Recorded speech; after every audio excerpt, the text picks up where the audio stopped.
Hello, everyone.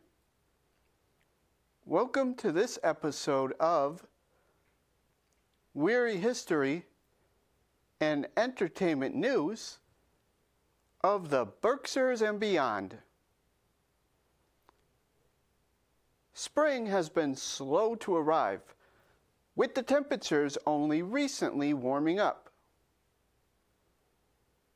Despite this, it does look like spring is here to stay. On this episode, I'll be discussing Shakespeare and Company events, several different art festivals, and looking into Disney's one of their most underrated movies.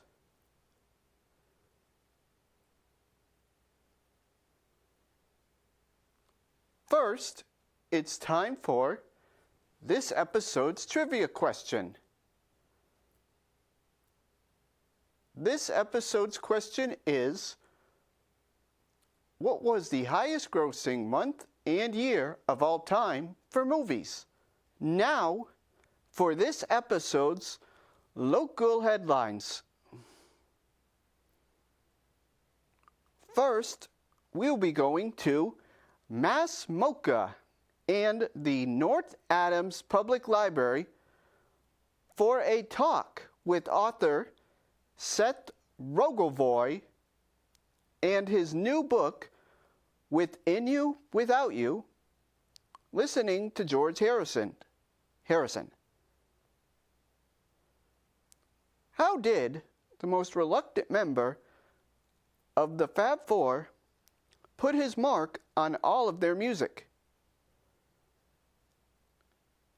This book helps listeners hear how George Harrison shaped the sound of the Beatles and how he carried that sound forward into his solo career. Within You, Without You is a highly personal exploration of George Harrison's essential contributions to the Beatles and his solo work, as well as his significant role as a Western proponent of Indian music and beliefs.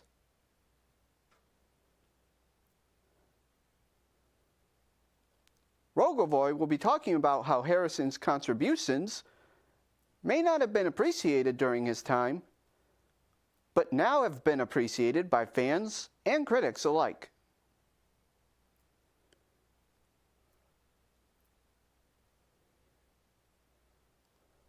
Rogovoy is set to speak at the North Adams Public Library on May 7th at 6 p.m.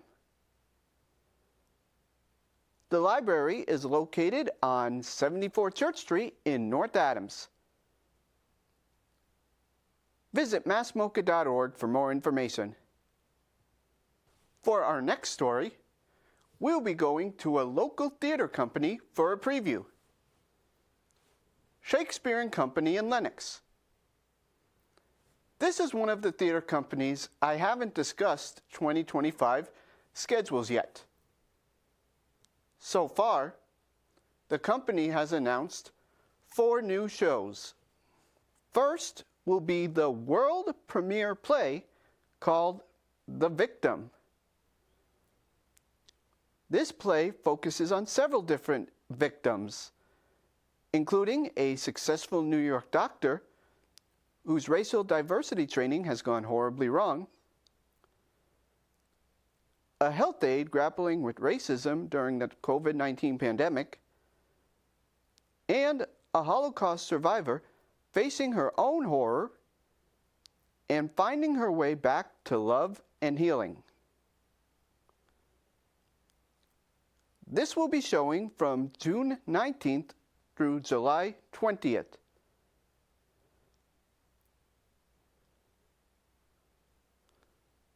Up next will be Romeo and Juliet. Meddling families and murderous duels meld to offer an evening of sword fights, swinging soirees, and secret weddings.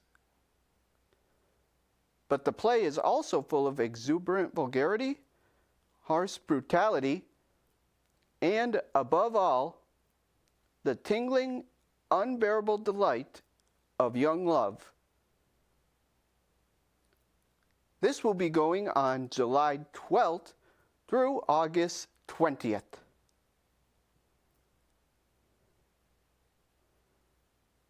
Up next will be the piano lesson, which was originally written by August Wilson. Set against the backdrop of 1936 Pittsburgh during the Great Depression, Wilson's Pulitzer Prize and Tony Award-winning The Piano Lesson is a testament to the complexities of family, history, and legacy.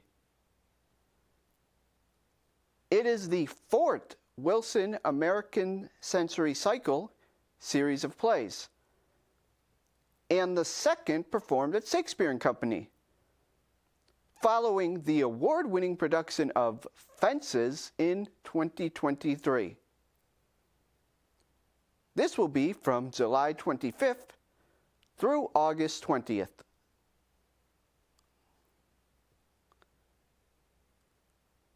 The final show scheduled is a performance of The Taming of the Shrew. Step into the world of Shakespeare's The Taming of the Shrew with its timely themes of identity, gender roles, and the clash of wills. Meet the fiercely independent Catherine, whose spirited nature meets its match in the cunning Petruchio as they embark on a hilarious and clever exploration of love, power, and transformation. This will take place August 14th through the 24th. For more information, visit the website shown here. This website is the only place to purchase tickets. For our next story, we will be visiting the Guthrie Center, where they are hosting their annual Summer Concert Series. The Troubadour Concert Series brings together artists from around Massachusetts to play in Great Barrington. Here is the full list of concerts. May 31st will be Chris Smither. June 7th will be an evening with Susie Roach and Lucy Wainwright Roach. June 14th will be Cole Quest and the City Pickers. June 21st will be Joe Crookston. June 28th will be the Wanda Houston Band. July 5th will be Tom Chapin. Performing on July 12th are Antje de Vecot and Seth Giller. Grammy Award winner Matt Cusson will be performing on July 19th. July 26th will be Lucy Kaplansky. On August 2nd will be Annie Guthrie and Friends. August 9th will be Ari Heist.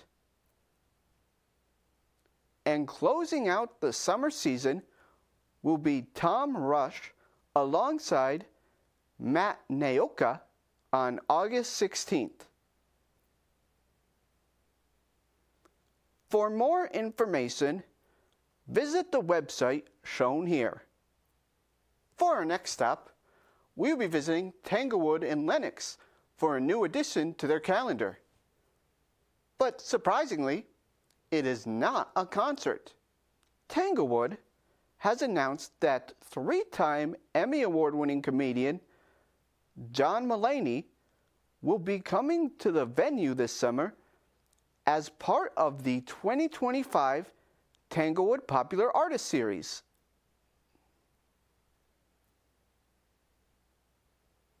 As the only solo comedy show in the Kuzovitsky Music Shed,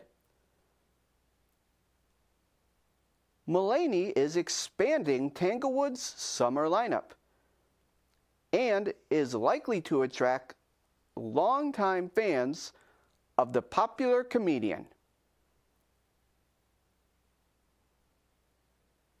John Mulaney's last comedy special, Baby J, was filmed at Boston Symphony Hall and released on Netflix in 2023.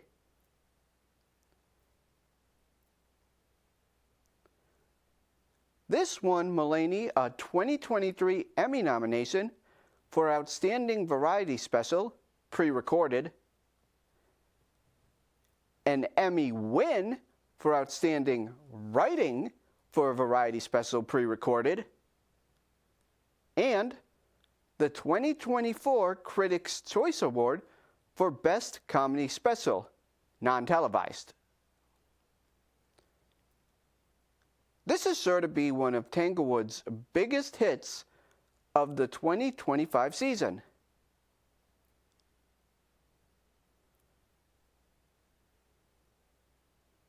John Mulaney will be performing for the first time at Tanglewood on Sunday, June 29th at 6 p.m. Visit Tanglewood's website, shown here, for more information. For our next story, we will be visiting the Clark Art Museum in Williamstown for a new exhibit called A Room of Her Own. First, some background on the exhibit. In her essay, A Room of One's Own, written in 1929, famed author Virginia Woolf argued that women need their own physical space as well as sufficient income to write fiction. Woolf exhorted women to find their own creative voice, to pave their way for an imagined, as she put it, Shakespeare's sister, an artist of genius whose work would build on the accomplishments of creative women that came before her. Woolf also believed that this imagined poet creativity existed in every woman. As for the exhibit itself, A Room of Her Own, Women Artists / Activists in Britain from 1875 to 1945, features paintings, drawings, prints, stained glass, embroidery, and other decorative arts made by 25 professional women artists in Great Barrington, who were in fact answering Virginia Woolf's call during her lifetime. The exhibition explores the spaces these women claimed as their own, and which furthered their artistic ambitions, including their rooms, homes, studios, art schools, clubs, and public exhibition venues. Their roles in creating change and opportunity, whether through art education, marching for women's suffrage, protesting World War I, or creating networking opportunities for fellow artists or members of their community, is also highlighted in this presentation.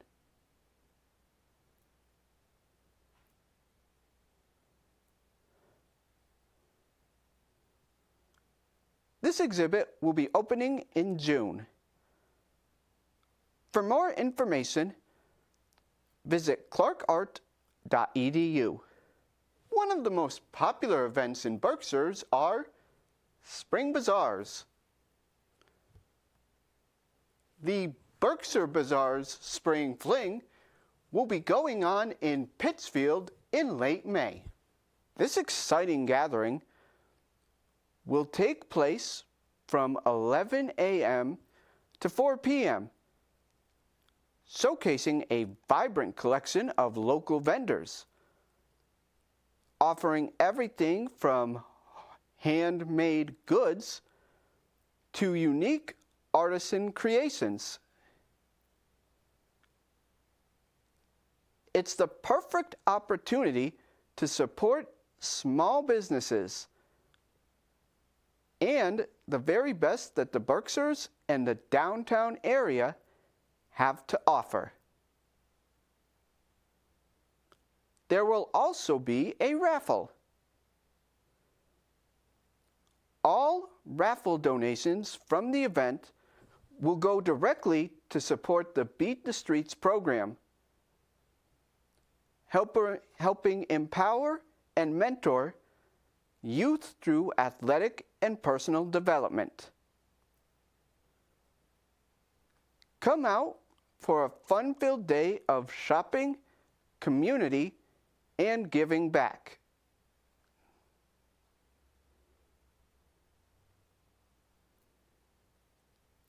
This will be taking place on May 31st. It will take place at the Pittsfield Holiday Inn, located on 1 West Street. As mentioned before, this will take place from 11 a.m. to 4 p.m. Visit the link shown here for more information. For our next 2 stories, we are going to be focusing on 2 different arts festivals in Berkshire County. The first is the Berkshire Arts Festival, which takes place in Great Barrington. Now in its 20th year, and featuring 175 jury-selected artists from across the country, the Berkshire Arts Festival is recognized nationally as one of the country's most respected summer arts events. With its relaxed atmosphere, great food, exceptional art and crafts, and live music, it's a great weekend for the entire family. Especially if you have someone in the family who loves art.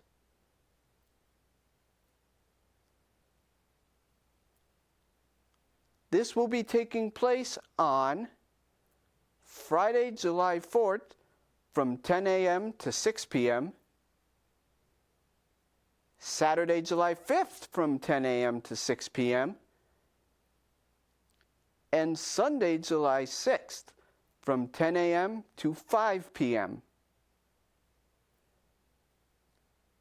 It will be taking place all 3 days at Ski Butternut, located on 380 State Road in Great Barrington.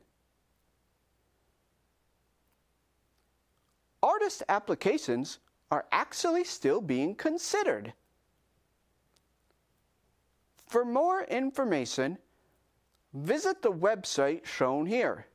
Our other art-related story for this episode is the Art Week in the Berkshires. Art Week Berkshires is an annual celebration of local creativity. Enjoy 100+ hands-on or behind-the-scenes events and open studios across the region. From gallery shows to live performances, poetry readings to painting demos, and so much more. Art Art Week is presented by the 5 cultural districts of Berkshire County and promoted by One Berkshire. Art Week Berkshires is open to any individual or organization interested in sharing their work in an interactive, experiential way. No professional experience is required. Art Week includes visual art, as well as performances of music, spoken word, behind-the-scenes tours, workshops, demonstrations, artist talks, and more.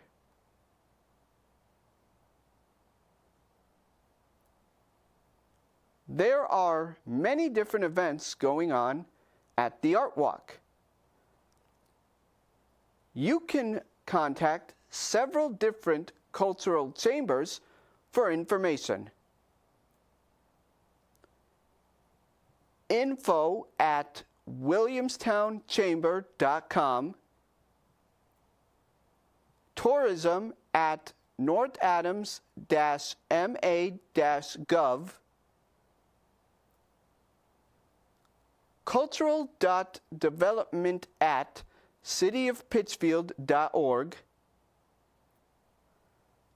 lennoxcultural@gmail.com, and culturalgb@gmail.com. Many of these events are held in open studios. According to the website berkshires.org, quote, "The Open Studio series invites the public into your studio or workshop. During days/times that you specify to get a behind-the-scenes glimpse into your work environment and process. We encourage artists to either demonstrate, process, or interact with visitors," end quote. The event will be held from May 16th through the 23rd. Visit the website shown here for more information, and next week, stay tuned for more stories about the Art Week. It's now time for this episode's movie portion of WWHEN. This episode, we are going to be looking into a movie that didn't do that well when it was released in theaters in 2001. But it is certainly worth a rewatch. Disney's Atlantis The Lost Empire.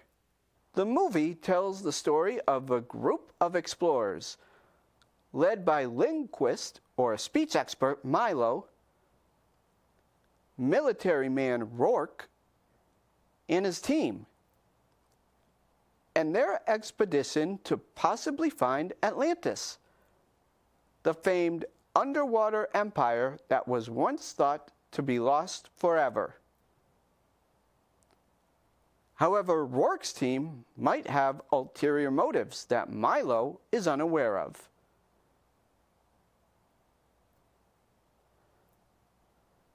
Before getting into why I like this movie, I want to discuss why this movie isn't one of Disney's most well-known releases. The movie came out in 2001. At the time, animated movies, especially those made by Disney, were only thought to be so-called kid stuff. Atlantis The Lost Empire was originally marketed for older audiences, which turned some people away from the movie. This is also considered to be one of the most mature Disney animated films. There are no musical numbers, no talking animals, no princesses, nothing really to bring in the usual animated crowd. It wasn't really until 2018's Spider-Man Into the Spider-Verse for animated movies to become successful with teens.